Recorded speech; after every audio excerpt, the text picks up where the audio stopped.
I'm Kelly from Homemade Texas, and in this video I'm going to show you how I made my egg and bakery cart myself from mostly used or salvaged materials, and how I use it to sell my extra eggs and cottage foods on the weekends.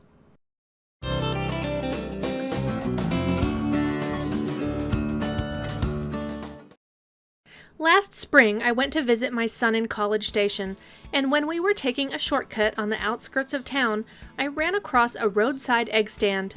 This is the kind of thing I can't resist stopping at, so I stopped and I bought the 3 dozen eggs that were inside and left a $10 bill in the cooler as the note inside instructed me to do.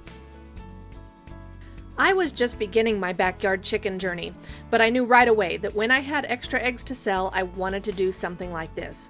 But as a cottage baker, I also knew that I wanted to sell more than just eggs. I didn't want my egg stand to be a permanent fixture in my yard, so it had to be mobile. On Craigslist, I found a used Strongway cart that had been painted bright blue for $60. I wasn't sure exactly what I was going to do with it, but I knew that it would be my starting point for my own mobile market. Next, I needed some kind of display shelves on top. A used mint green dresser hutch on Facebook Marketplace caught my eye for $25. These were the two major components, but there was no cute factor. In fact, my husband said very doubtfully, "It looks like a bookcase in a wheelbarrow." And well, he kind of had a point at this stage. But I knew it could be more. I wanted operating doors to be able to open or close my little store. Some reclaimed wood shutters from Facebook Marketplace looked like they might just fit for $15. The shutters were in very rough shape, and I wasn't sure exactly if they would work, but the price was right and they were a rare find, so I went for it. At first, I had no intention of building the cart myself. I had tried in vain to get several local handymen to work on it, proudly showing them my acquisitions and my ideas from Pinterest, and everyone said they would think about it, and then they would disappear forever. After months of waiting, I knew that if I wanted my market cart to be a reality, I would have to build it myself. Now, I'm a baker, not a carpenter, but I know how to paint and use a drill and a hammer and a screwdriver. I'm not an expert, but I'm not helpless either. The first step was to repaint the cart, the dingy hutch, and the filthy shutters. The bright blue cart became bubblegum pink, the faded hutch became a brighter shade of mint green, and the shutters were washed and repainted a bright enamel white. To make my cart look less like, well, a bookcase in a wheelbarrow, I wanted to change its top line. Since the name of my cottage bakery is Home Sweet Home Bakery, I wanted to give my cart a homey looking roof. I mocked up a roof-type structure with foam core, and then I bought some plywood and enlisted the help of my husband with his circular saw to help me cut the plywood into the correct shapes. The plywood was mounted to the top of the hutch with L-shaped brackets. I have no idea if this was the proper hardware for this job, but hey, it worked. 2 more plywood pieces laid on top of my mounted structure formed a subroof. The cedar shake shingles were found on Craigslist, coincidentally for sale back where it all began in College Station, for just $35. I sent my son to pick them up, much to his confusion, and had him bring them to me in Austin the next time he came home. I used as many shingles as I needed, and then later I sold the rest of the lot for $30, which means I only ended up paying a net of $5 for the shingles. Now it was time to start adding the finishing touches. I mounted the shutters with bolts, and they almost fit. I decided it was close enough, and anyway, most of the time, if customers can see my cart, the shutters are in the open position.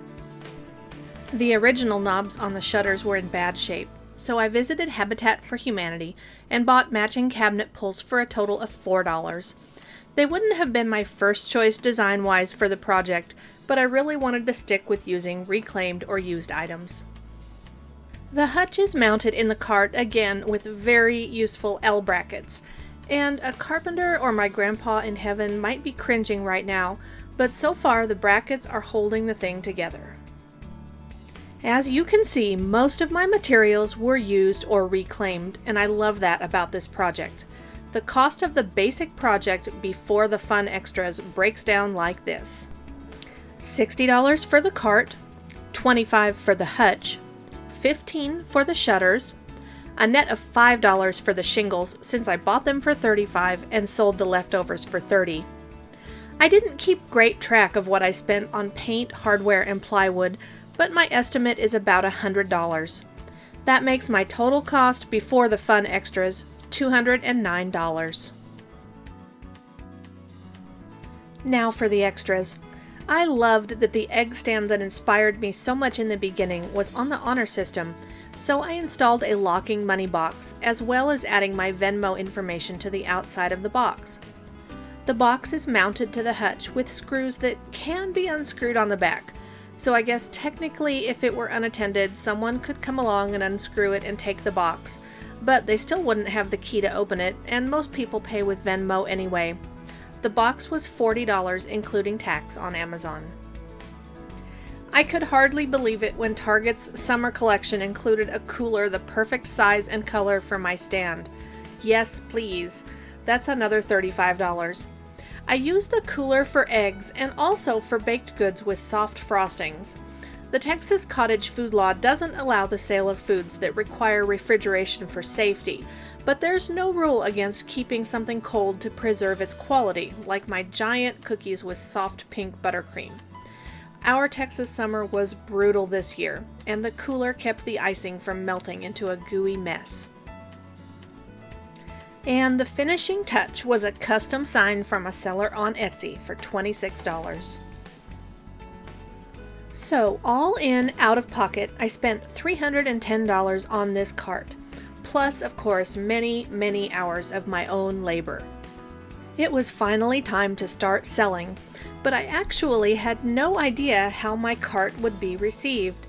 My house is in an older neighborhood with no city or HOA rules, but it's still not common to see people selling things on the side of the road.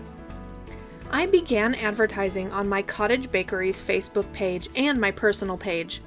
My first and still best customers are my closest neighbors who visit me every market day.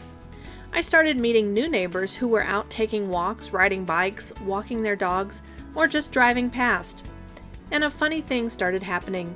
After a few markets, I started getting repeat customers who told me that they're actually excited for Market Saturdays to see what I have.